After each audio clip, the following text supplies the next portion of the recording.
আসসালামু আলাইকুম বন্ধুরা, যারা এখনো আমার চ্যানেলটা সাবস্ক্রাইব করেন নাই অবশ্যই সাবস্ক্রাইব করে দিবেন। গল্প শুরু করা যাক। আদিবা কোনো জবাব দিল না, মাথা নিচু করে রইল। তার ভেতরটা যন্ত্রণায় ছিঁড়ে যাচ্ছে।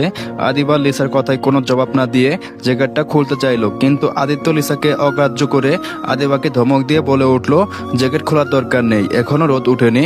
কথাটা বলে আদি আবার লিসার দিকে তাকালো আর বলল, এটা আমাদের ব্যক্তিগত ব্যাপার লিসা, আমাকে নিয়ে তোমার না ভাবলেও চলবে। আদি এবার আদিবার হাত ধরে টেনে নিয়ে ভিতরের দিকে হাঁটা দিল। লিসা সেখানে দাঁড়িয়ে অপমানে নীল হয়ে গেল। তার বান্ধবীরা দূর থেকে হাসাহাসি করছে দেখে সে আরো দমে গেল। সে বিড়বিড় করে বলল, আদিবা, তোমার এই প্রিন্সেস ট্রিটমেন্ট কদিন চলে আমি দেখে নিব। এই বনভোজনই হবে তোমার জীবনের শেষ বনভোজন। আদিত্য আদিবাকে নিয়ে এগিয়ে যাচ্ছে, আর লিসা তাদের দিকে তাকিয়ে আদিবাকে কি করে শিক্ষা দেওয়া যায় দাঁড়িয়ে দাঁড়িয়ে সে চোখ আঁকতে শুরু করলো। এদিকে মিনা আসার কারণে আদিত্য কিছুটা নিশ্চিত হলো। আদিবাকে মিনার জিম্মায় ছেড়ে দিয়ে সে নিজের কাজে পুরো মন দিল। এখন আর আদিবার দিকে তার একটা নজর নেই। সে ব্যস্ত তদারকি তার পাহাড়ের ট্রেকিং রুটের ম্যাপ নিয়ে, কিন্তু দূর থেকে একজোড়া বিষাক্ত চোখ আদিবা আর মিনের উপর স্থির হয়ে আছে। লিসা শিকারী বাঘিনীর মতো আদিবার উপর নজর রাখছিল। হঠাৎ তার চোখ গিয়ে পড়ল সায়নের উপর। সায়ন আদি এবং লিসার ক্লাসমেট। ছেলেরা দেখতে বেশ সুদর্শন, কিন্তু সস্তা জনপ্রিয়তার জন্য সে যে কোনো কাজ করতে রাজি। তাকে দেখে লিসার মাথায় এক কুটিল বুদ্ধি খেললো।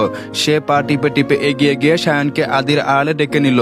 সায়ন আসতে লিসা বাঁকা হেসে বলল, কিরে সায়ন, শুনলাম তুই নাকি সেদিন বলেছিলি আদিবাকে তোর বেশ ভালো লাগে, সুযোগ পেলে নাকি ওকে একটু পরখ করে দেখতে চাস।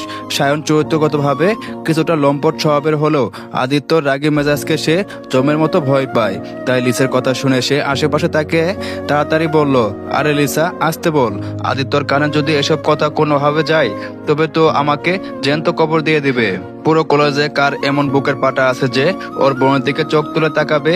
লিসা সায়নের কাঁধের উপর হাত রেখে ফুসলানো সুরে বলল, ভালোবাসা আর যুদ্ধে কখনো ভয় পেতে নেই সায়ন। আদিত্যর বোনকে প্রপোজ করার সাহস কারণেই বলে তুই কি এভাবে পিছিয়ে থাকবি? তুই কি সত্যি চাস না আদিবাকে একটু কাছে পেতে? সত্যি বলতে আদিবা যদি আদির বোন না হতো তবে একটা চান্স অবশ্যই নিতাম। তাহলে অপেক্ষা কিসের? গিয়ে বলে দে। সায়ন ঢুক গিলে বলল, আদিত্যর সামনে পাগল হয়েছে লিসা?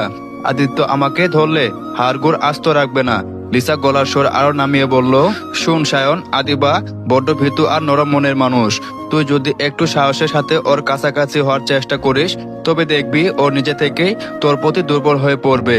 একবার যদি তোদের মধ্যে মাখামাখি শুরু হয় তবে আদিত্য আর কিছু করার থাকবে না। না রে বাবা, তুই পাগল হতে পারিস, কিন্তু আমি মরতে চাই না। ও যেভাবে আদিবাকে ছায়ার মতো পাহারা দেয় তাতে আদিবার কাছে যাওয়া মানে নিজের মরণ নিজে ডেকে আনা। বলে সায়ন পিছিয়ে গেল। লিসা বুঝতে পারলো ভয়ে সায়নের মূল বাধা, তাই সে এবার তুরুপের তাস বের করলো। নিজের ভ্যানিটি ব্যাগ থেকে টাকার একটা মোটা বান্ডিল বের করে সায়নের চোখের সামনে নাড়াতে নাড়াতে বলল, দেখো সায়ন, এই টাকাগুলো দিয়ে তোর বাইকের বাকি সব কিস্তি অনায়াসে শোধ হয়ে যাবে, তোর শখটাও পূরণ হবে, পকেটও গরম থাকবে। টাকার বান্ডিলের দিকে তাকিয়ে সায়নের জিভে জল চলে আসে।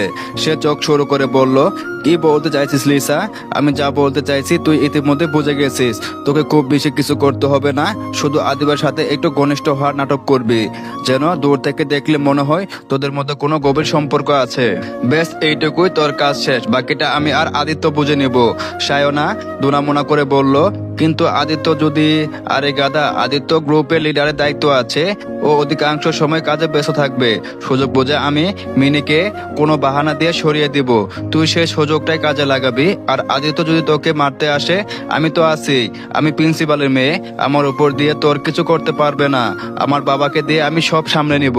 টাকার লোভ আর আদিবার মতো সুন্দরী মেয়ে সহচর্য সব মিলে সায়নের ভয় এবার হেরে গেল।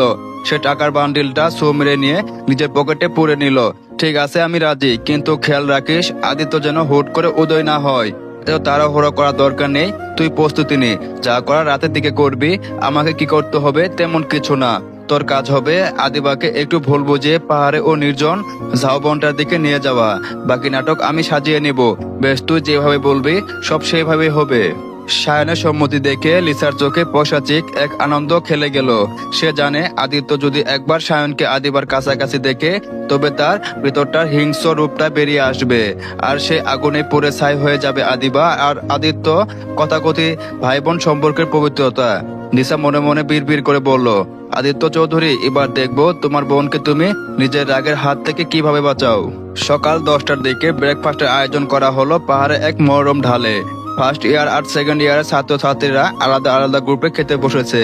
লিসা সৌকৌশলে আদিত্যর পাশের জায়গাটা দখল করে বসলো, তাকে বিভিন্ন কথায় ব্যস্ত রাখার চেষ্টা করতে লাগলো। অন্যদিকে আদিবা, মিনি আর তাদের গ্রুপের বন্ধুরা আলাদা এক জায়গায় বসেছে। ঠিক সেই সময় শিশির, আদিবার এক সহপাঠী এসে আদিবার ঠিক পাশে বসলো। সবাই খাওয়া শুরু করলো, কিন্তু আদিবার মন কুগাচ্ছিল। সে বারবার আদিত্যর দিকে তাকাচ্ছিল। আদিত্য লিসার সাথে কথা বললেও তার তীক্ষ্ণ নজর প্রতি মিনিটে একবার করে আদিবার দিকে ঘুরে যাচ্ছিল। লিসা আর চোখে দেখলো সায়ন দূর থেকে আদিবার লক্ষ্য করছে। লিসা টুটে ফুটে উঠলো এক তৃপ্তির হাসি। খেলার গুটি সাজানো শেষ, এখন কেবল চাল দেওয়ার পালা। কিন্তু লিসার চাল দেওয়ার আগে এক নতুন গল্পের সূচনা হলো। লিসা লক্ষ্য করলো আদিবার পাশে বসা শিশির ছেলেটি বেশ স্বাচ্ছন্দ্যে আদিবার সাথে হেসে হেসে গল্প করছে।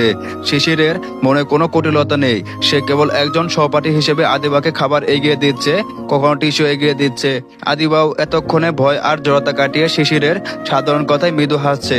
দৃশ্যটা দেখা মাত্রই লিসার চোখের মনে জ্বলে উঠলো। সে ভাবলো, সায়নের আগে শিশিরকেই কোনো টোপ হিসেবে ব্যবহার করা যায় না।